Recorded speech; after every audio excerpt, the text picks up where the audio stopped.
महात्मा ज्योतिबा फुले अमर रहे, जब तक सूरज चांद रहेगा, जब तक सूरज चांद रहेगा। हम सब लोग किसानों की लड़ाई लड़ेंगे, गरीबों की लड़ाई लड़ेंगे साथियों। नमस्कार, मैं हूं ओमकार सिंह और आप देख रहे हैं गुप्तचर मीडिया। गुप्तचर मीडिया की खबरें देखने के लिए चैनल को सब्सक्राइब करें। सामाजिक क्रांति के अग्रदूत, शिक्षा के जनक महात्मा ज्योतिबा फुले की जयंती के उपलक्ष्य में उनके चित्र पर माल्य अर्पण कर आज कांग्रेस के पूर्व प्रत्याशी और जिला पंचायत सदस्य वार्ड क्रमांक 9 से कमल सिंह चौहान ने अपने वार्ड वासियों की समस्याओं को लेकर एक दिवसीय धरना प्रदर्शन कर मौजूदा भाजपा सरकार और क्षेत्रीय विधायक गोपाल सिंह इंजीनियर को जमकर खरी खोटी सुनाते हुए पक्षपात के आरोप लगाते हुए बोले। और जब तक ये समस्याएं पूरी नहीं हो, जनता के हित में, क्षेत्र के लोगों के हित में लड़ाई लड़ते रहेंगे, आंदोलन करते रहेंगे। आप सबका साथ चाहिए। सब एक समय से मध्य प्रदेश में भारतीय जनता पार्टी की सरकार है और आष्टा विधानसभा का सिद्धिगंज क्षेत्र वार्ड नंबर 9 आज भी विकास के लिए तरस रहा है। आष्टा विधानसभा का बाकी का क्षेत्र जिसमें इतना विकास हुआ है, जितना काम हुआ है, मैं समझता हूं सिद्धिगंज क्षेत्र में वो ना के बराबर है। आपको ये पता होना चाहिए कि इस क्षेत्र के अंदर 90% अनुसूचित जाति, जनजाति, पिछड़ा वर्ग के लोग निवास करते हैं। कुछ आदिवासी समाज की पंचायतें हैं, कुछ बंजारा समाज की पंचायतें हैं, कुछ अनुसूचित जाति की पंचायतें हैं, लेकिन उन सब पंचायतों में विकास और काम के नाम पर कुछ भी नहीं है। वहाँ के लोग सड़क, पानी, बिजली, स्कूल और स्वास्थ्य व्यवस्था के लिए तरस रहे हैं। आज 40-50 साल बाद भी आप सब लोगों ने देखा कि सुशील नगर वासियों को जो विस्थापित हुए बांध से उन लोगों को केवल जमीन का टुकड़ा पकड़ा दिया गया और आज तक सुशील नगर में आपने देखा होगा कि रोड तक का पता नहीं है, नाली तक वहां आपको देखने को नहीं मिलती। साथियों, स्कूल का पता नहीं है, बिजली का पता नहीं है, पीने की पानी की समस्या जो कि तो बनी हुई है। आज जीवन की अपनी मूलभूत समस्याओं के लिए तरस रहे हैं, परेशान हो रहे हैं। इसलिए हम ये कहना चाहते हैं साथियों कि वहां के लोगों को न्याय मिलना चाहिए। उनकी जमीन भी चली गई, उनके घर बार भी चले गए, उनके सारे आशियाने उजड़ गए, उनके गांव डूब क्षेत्र में चले गए। लेकिन साथियों, आज वहां के लोग दर दर की ठोकर खाने को मजबूर है। समस्याओं का अंबार लगा हुआ है। आज पूरे क्षेत्र में आप लोग देखो को सबसे ज्यादा परेशान और लाचार सुशील नगर के लोग हैं। भारतीय जनता पार्टी की सरकार है, भारतीय जनता पार्टी के विधायक और सांसद है और मैं प्रशासन से भी ये कहना चाहता हूं कि उस ओर अपनी नजर घुमाना चाहिए, उनको देखना चाहिए, वहां की समस्याओं को देखना चाहिए, वहां के लोगों को देखना चाहिए, वहां की मुसीबत को देखना चाहिए। जब बरसात का समय होता है तो बच्चे स्कूल नहीं जा पाते हैं। दिन के समय में भी गाड़ी चलाना बहुत मुश्किल की बात है, लेकिन पैदल चलना मुश्किल हो जाता है। इसलिए आज ऐसा समय जब देश इतनी तरक्की कर रहा है, देश प्रगति कर रहा है भारतीय जनता पार्टी के लोगों के कहने के अनुसार, और यहाँ के जो विधायक सांसद है वो तरक्की और विकास के बड़े बड़े दावे कर रहे हैं, लेकिन असल में सच्चाई क्या है आप लोग वहां जाकर के देख लो साथियों, सच्चाई आपको पता चल जाएगी। आज 70 साल की आजादी के बाद और 20 साल की भारतीय जनता पार्टी की सरकार के बाद, भारतीय जनता पार्टी के विधायक और सांसद होने के बाद इन गांव में रोड नहीं बना पाए। साथियों, जब इन गांव के लोग विधायक कार्यालय में विधायक के पास जाते हैं, सांसद के पास जाते हैं, तो विधायक और सांसद बदतमीजी से उनके साथ पेश आकर के डरा चमका करके धमका करके उनको भगा देते हैं और ये कहते हैं कि आप लोगों ने मुझे वोट नहीं दिया, आप लोगों ने कांग्रेस पार्टी को वोट दिया, इसलिए रोड आपका नहीं बनेगा। आज तक देश के इतिहास में और लोकतंत्र के इतिहास में ऐसा नहीं हुआ। साथियों, चुनने के बाद कोई भी व्यक्ति हो उसको सबको समान नजर से देखना चाहिए, एक नजर से देखना चाहिए। इसलिए मैं आपसे कहना चाहता हूं कि अधिकांश ये अनुसूचित जाति के बाहुल्य वाले गांव है, जिन गांव में जानबूझ करके भारतीय जनता पार्टी की सरकार रोड बनाना नहीं चाहती। ये सरकार उद्योगपतियों की सरकार है, पूंजीपतियों की सरकार है, सामंतवादी सोच रखने वालों की सरकार है। इसलिए जानबूझकर ऐसे लोगों को, गरीबों को टारगेट किया जाता है। पिछले दिनों में आपसे कहना चाहता हूं कि आज जो मौजूदा समय में सांसद है, ये सांसद कौटिया ग्राम में गए थे, मुझे मालूम है, जब उन्हें पता पड़ा कि इस गांव के लोग हमें वोट नहीं देते हैं, तो साथियों उन्होंने पानी भी नहीं पिया और वहां से वापस आ गए, खजूरी आकर के पानी पिया। यहाँ गौटिया गांव के लोग बैठे, उन लोगों ने कहा था।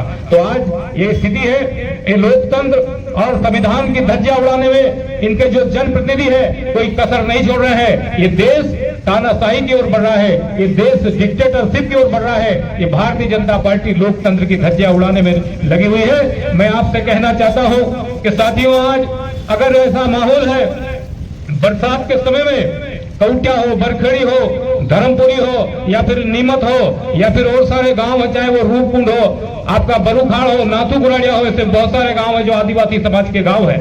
इसी तरीके से आपका जो बंजारा समाज के 90% गांव, 90% लोग भारतीय जनता पार्टी को वोट देते हैं। चाहे वो उमरगढ़ के लोग हो, चाहे वो सामरी बोदा के लोग हो, चाहे फिर आपके गंगाराम की सामरी हो, पीपल की सामरी हो, नयापुरा हो, सारे लोग भारतीय जनता पार्टी को वोट देते हैं। लेकिन आज भी साथियों उन सारी ग्राम पंचायतों के लोग मूलभूत समस्याओं को तरस रहे हैं। बिजली, पानी, सड़क जैसी समस्याएं दूर दूर तक उनको नजर नहीं आती।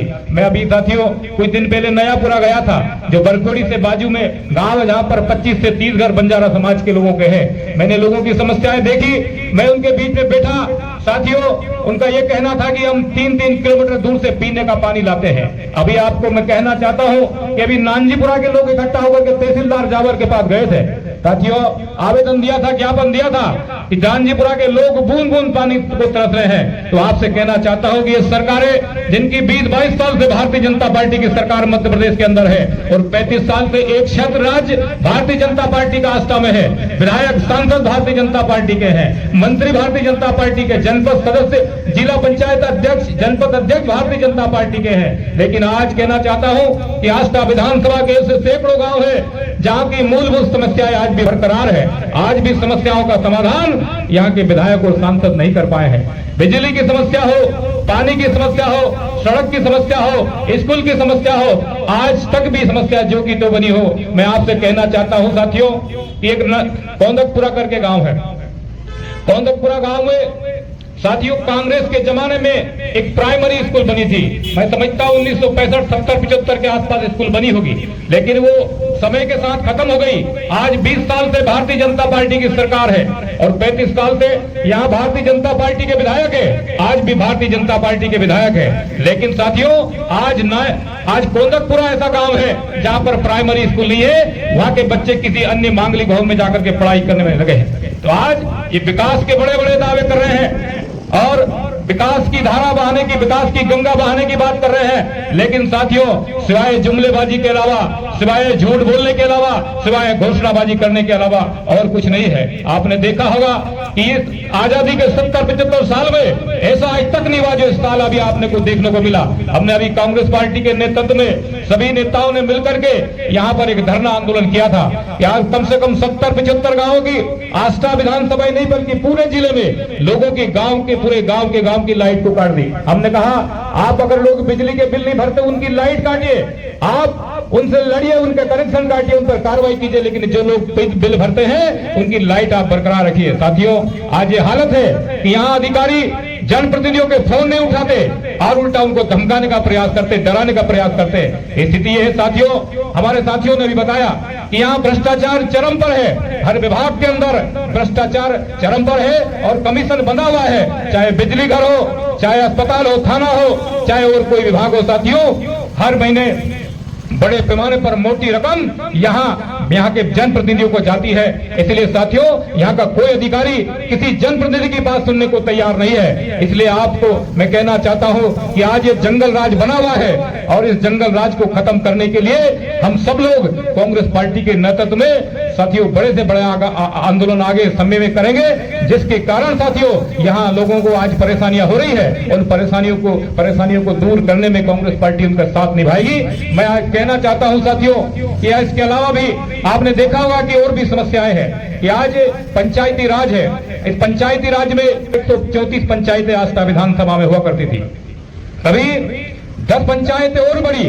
उन 10 पंचायतों में 3 पंचायतें 9 नंबर वार्ड में है, उसमें एक पंचायत आंवली खेड़ा है, एक पंचायत कौटिया है, एक पंचायत खड़सुरा है। ये 3 नई पंचायतें, लेकिन अभी 3 साल पूरे हो गए ये कार्यकाल खत्म होने वाला है, लेकिन आज तक पंचायत भवन का निर्माण नहीं हो पाया। इसलिए साथियों, आज मैं कहना चाहता हूं, इनके जो जनप्रतिनिधि है, विधायक जहां भी जाते हैं दुनिया भर की घोषणा करते हैं। मैं आपको एक उदाहरण बनना चाहता हूं कि जब वे गोविंदपुरा गया था, जहां पर पार्वती नदी का उद्गम स्थल है, जब जिला पंचायत के अध्यक्ष हुआ करते थे, आज वर्तमान में विधायक है, और वहां के लोगों ने कहा कि भाई ये रोड आपको बनाना है, 1 किलोमीटर रोड की गांव से दूरी है। मैंने कहा भाई जिला पंचायत में पैसा नहीं है, मैं नहीं बना सकता, मैं झूठी घोषणा नहीं कर सकता।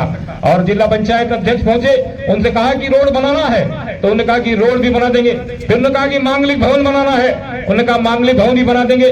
फिर गांव के लोगों ने कहा कि अमृत कुंड बनाना है, तो उन्होंने कहा अमृत कुंड भी बन जाएगा। और मन से फिर कहा जिला अध्यक्ष, पंचायत अध्यक्ष महोदय ने कि इसके साथ साथ एक गौशाला भी बना दूंगा। तो सारे पैसे हमने जब जोड़े साथियों, 1,50,00,000 हो गए। आज 1.5 साल हो गए, उसके बावजूद अभी पिछले जुलाई में इनके मंत्री प्रहलाद पटेल के साथ फिर पहुंचे गंगा पार्वती नदी के उद्गम स्थल पर। गांव के लोगों ने कहा साहब, ना यहाँ अमृत कुंड बना, ना यहाँ गौशाला बनी, ना यहाँ आपका मांगलिक भवन बना, ना रोड बना, पैसा कहाँ है?